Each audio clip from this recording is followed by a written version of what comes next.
Ielts 15.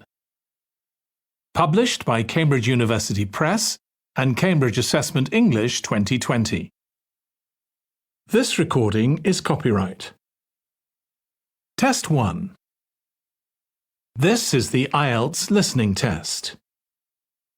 You will hear a number of different recordings and you will have to answer questions on what you hear. There will be time for you to read the instructions and questions, and you will have a chance to check your work. All the recordings will be played once only.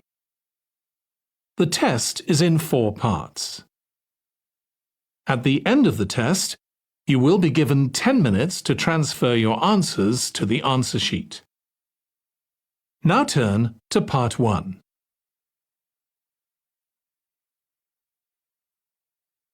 Part 1.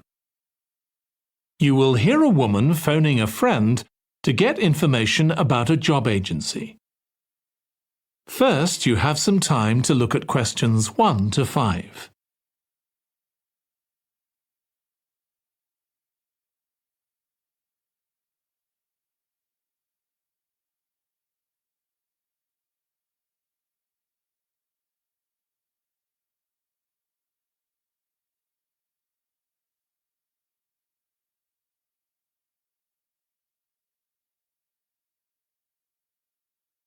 Now listen carefully and answer questions 1 to 5.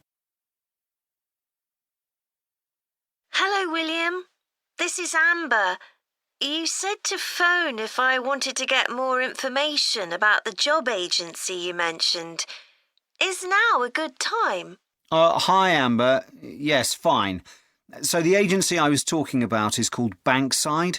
They're based in Docklands. I can tell you the address now. 497 East Side. OK, thanks. So is there anyone in particular I should speak to there? The agent I always deal with is called Becky Jameson. Let me write that down. Becky Jameson. Jameson.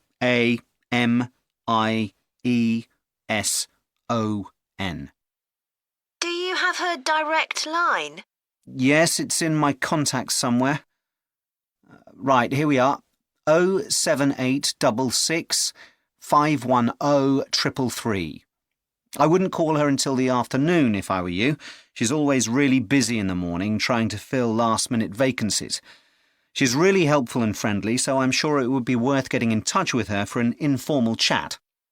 It's mainly clerical and admin jobs they deal with, isn't it? That's right. I know you're hoping to find a full-time job in the media eventually, but Becky mostly recruits temporary staff for the finance sector, which will look good on your CV and generally pays better too. Yeah, I'm just a bit worried because I don't have much office experience. I wouldn't worry. They'll probably start you as a receptionist or something like that. So what's important for that kind of job isn't so much having business skills or knowing lots of different computer systems, it's communication that really matters, so you'd be fine there. And you'll pick up office skills really quickly on the job. It's not that complicated. OK, good. So how long do people generally need temporary staff for? It would be great if I could get something lasting at least a month. That shouldn't be too difficult. But you're more likely to be offered something for a week at first, which might get extended. It's unusual to be sent somewhere for just a day or two. Right. I've heard the pay isn't too bad. Better than working in a shop or a restaurant. Oh, yes, definitely. The hourly rate is about £10, $11 if you're lucky. That's pretty good. I was only expecting to get £8 or £9 an hour. Before you hear the rest of the conversation, you have some time to look at questions 6 to 10.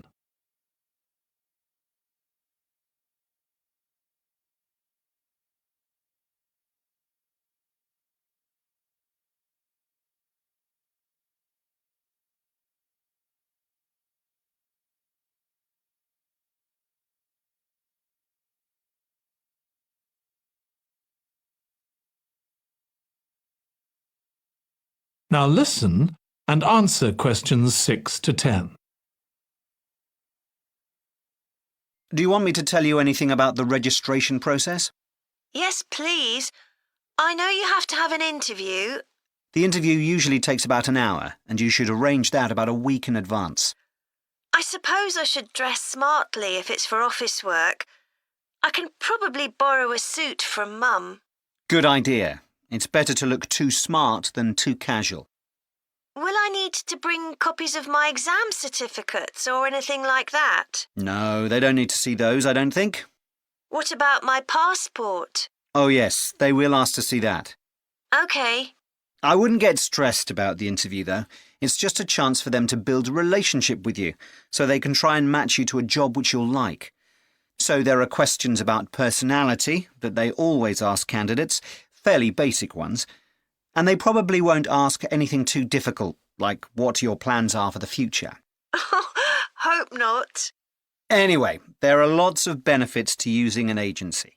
For example, the interview will be useful because they'll give you feedback on your performance so you can improve next time. And they'll have access to jobs which aren't advertised. Exactly. Most temporary jobs aren't advertised. And I expect finding a temporary job this way takes a lot less time. It's much easier than ringing up individual companies. Yes, indeed. Well, I think I've covered everything. That is the end of part 1. You now have 1 minute to check your answers to part 1.